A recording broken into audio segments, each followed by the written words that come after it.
Welcome back to the BookEnds YouTube channel. I'm James McGowan. Hi, I'm Jessica Faust. We are literary agents who have taken our popular blog to YouTube to discuss all things publishing. And this is a rare one, but I get to throw everything at Jessica. Yeah, I really like when we do the picture book ones and it's all on you. Right. Really, that's why I'm taking a lot of joy in this. But I know, and the best part is you're the one who decided we were doing this. I did. Yeah. I might have to do this once a video filming session. Just the video you have to talk about. So today we're talking about how a nonfiction proposal will shape your book. So I will let you start and I'll throw in my little tips and questions. As we go. Well, I would like to point out first that you're not completely off the hook as somebody who is now doing nonfiction. Absolutely not. I'm off the hook. So before I get started, let me talk a little bit about what a nonfiction book proposal is. And I know we've done another video on that somewhere. So check that out. But nonfiction, most nonfiction, or the kind of nonfiction I do, can sell on proposal, which means you don't have to write the full book before you sell it. Memoirs, you typically have to write the full book unless you've written other books or have had, incredible platform and massive writing experience. But most narrative, journalistic nonfiction, prescriptive nonfiction can be sold on proposal. Right. So what is that proposal? The proposal, in a nutshell, includes your bio, your marketing plan, all your marketing information. By marketing plan, I'm sure I said this in the other video, but let me stress, it's not what you plan to do for the book or what you can do for the book. It's what you already bring to the book. So it's the number of social media followers you have. It's the workshops you do, the consulting. Anytime you get yourself in front of a group of people who are potential book buyers, that's what your marketing is. The connections that you have to, any outlets that you've done. Yeah, and to be honest, I always like to stress that social media isn't necessarily the most important thing.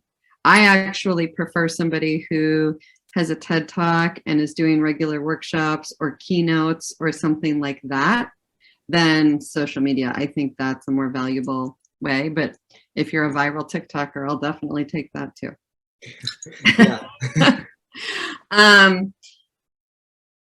You include competitive information. So you want 3 to 5 books that you deem as competitive in the market, recently published. I don't want to hear from books that are 20 plus years old. I want the books last 3-ish years, right? Last 3-ish years is what I go, unless it's a real sort of perennial book. Right. In the business world right now, I would say it's something like Simon Sinek, Leaders Eat Last, or Brene Brown, who are still big names in the book world and the industry. So you can use them as competitive. Right. So there are some exceptions to that, but I need at least a few. But you shouldn't have all 5 of your comp titles be books like that. No, you should have. See, I'm contributing. You are. Thank you. Thank you. So that's ultimately what. Oh, and then the book proposal. That's incredibly important. All of that information, but then the information that we were going to focus on most today are your table of contents, which is also your book's outline. Your chapter overview, which is I always say a couple paragraphs, maybe half a page overview of each chapter in your book. Total. Total, not each chapter. Is that what you're saying? No, I think each chapter has a paragraph to a half a page write-up for every chapter in your book. Gotcha. And then you need sample chapters. I always recommend either the introduction of the first chapter if you don't have an introduction, so basically the first bit of material, and then a chapter from later on in the book.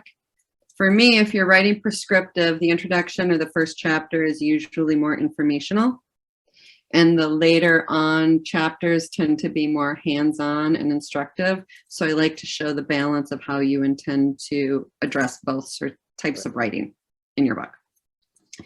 So I find that this process, the overviews, the outline, the chapters, are probably the most difficult because everybody thinks you've got a book, you kind of know what you want to write, you can pitch me your book, but actually organizing it and figuring out what's important versus what's not important and how much you need versus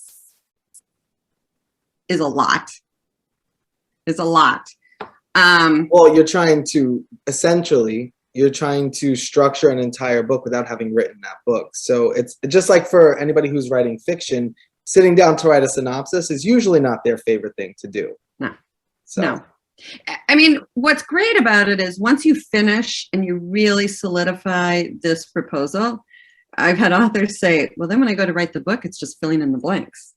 And that's exactly true. You know exactly what you're going to say because not only do you have the outline of the book, but the chapter overview actually tells you what's going to be in each chapter. So now you're just sort of padding that out from what, half a page to 10 pages. And that's how I think everyone should approach the proposal, right? Like looking at it as a roadmap to not only how this book is going to shape, but how this book can be successful, right? Like this one proposal, this one Word document should give anybody that it's sent to a sense of how you're going to write it, what it's going to be like, and then after that, what life this book could take on after it's published. Yeah, and I think one thing to remember is writing the outline is the easy part. But when you go to write the chapter overview is when you really discover if the outline's working. You know, as you're writing your overview of chapter 3, you may discover, wow, I wrote a half a page and have nothing else to say on that. So maybe that is not a chapter. Maybe it's taken out. Maybe it's added to another chapter. Maybe you need to reconfigure the whole thing. And that's why this is so valuable. Yeah, or you find that, well, wait. In order to understand this chapter, you have to understand this, this, and this. So this chapter should really be chapter 10 and not chapter 3. All of that. It's like putting together a puzzle, but the puzzle that you're also illustrating at the same time. Yeah. Yeah, no. And then the reason I mentioned the sample chapters, because I think people don't see how they fit in necessarily, is that really helps you see whether you have a book and how much of a book you have. So for the books I sell into the business market, the typical word count is give or take 60,000 words. So maybe shoot for between 60 and 80,000 words, let's say. So you need to sort of look at, well, how many chapters do I have? 10.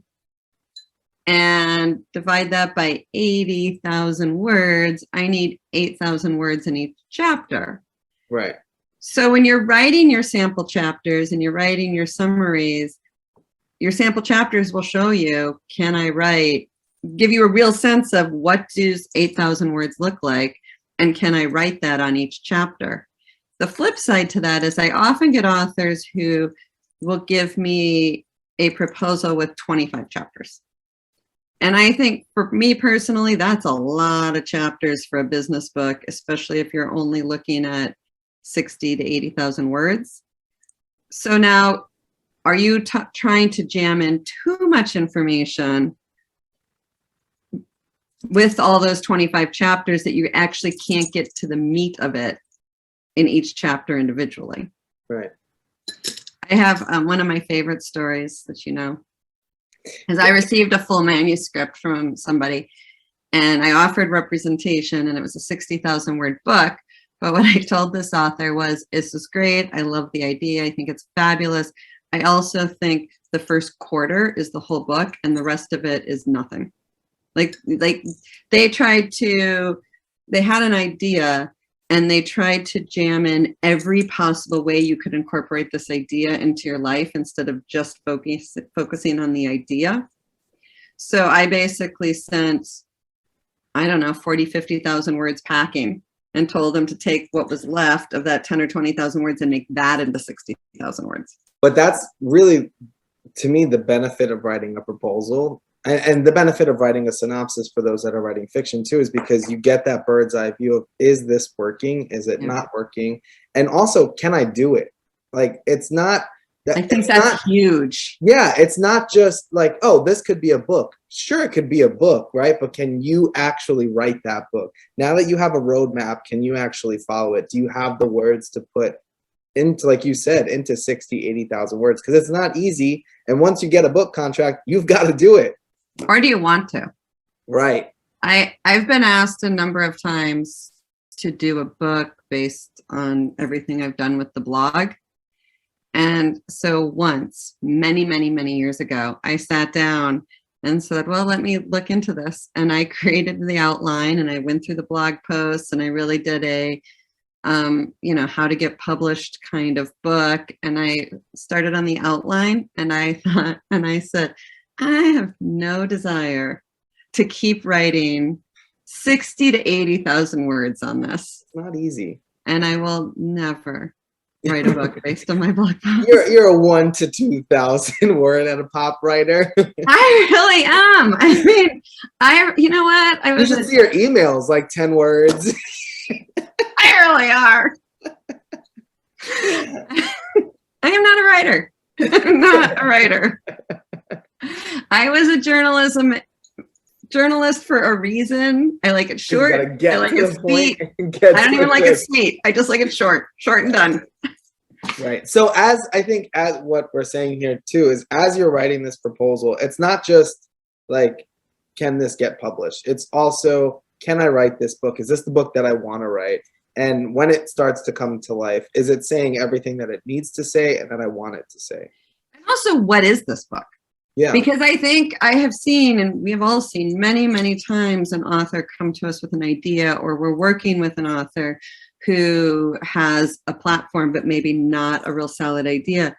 And I've seen that first thing transform multiple times until we have the book. And I've actually often seen it also continue to transform as they sit down to write the actual book for the publisher. So, I can look at a number of books on my list that what the author came to me with became very different as I can think of a number as well. And I mean, but part of it was, sometimes I think we think very broadly, but sometimes as you're sitting there writing and working on bits and pieces of it, you start to hone in on what the book should really be, or what the market needs from this book that it's and not where getting. Your voice lends itself to. Yeah, totally. So think of it as a work in progress. You do your outline, but don't stay married to that outline as you're working on the rest of the book. Consider it as a constant source of fiddling and, like you said, the puzzle pieces and refiguring everything until you figure out, and throwing things out. Be ready to throw things out. 50,000 words. Just chuck it in the trash. That author still likes me. So it worked out okay. Yeah. No, definitely, be ready to, I think a lot of times what I see with nonfiction is the author wants to write sort of the Bible of whatever their subject is, but nobody wants that. People buy business books for business. They don't buy it because it's also parenting advice. Right. And you can look at sort of perennial brands where people take their business finance advice and then split it off for kids and for I just retirement. read Atomic Habits for the second time, which we love that book. Love And it. what you're saying, James Clear in the book, he writes about forming habits, right? But in the back of the book, there are like just one pagers, like, you can apply this to business. Go to atomichabits.com/business. Right. So he knew his book wasn't about habits and then habits in business, and he had one for parenting too. His book wasn't all of that. It wasn't supposed to be this is how to apply it to every aspect of your life. It was, this is how to develop good habits and break bad habits. And then the rest I can provide elsewhere. I can provide in another book. I can provide on my website, in talks, all of that. But knowing what your book's argument, your thesis, right? Like knowing what your book's thesis is crucial. And that's what the proposal does for you. Yeah, absolutely. I love that. You do during the proposal, but then it's a circular relationship. It is. And then, when you get that book deal, then that proposal, like we said, really just becomes your map to writing the actual book. But also don't be afraid when you sit down to write the book to also let it shift and change a little bit, because it probably will. Absolutely. Yeah. Well, we hope this was helpful. I feel like we've definitely talked this topic to death. So if you're writing nonfiction, please do think of BookEnds. We would love to see it. We have a number of agents that are working in that space. So otherwise, we hope you like and subscribe. We post videos every Wednesday, and we'll see you back here next time. Bye.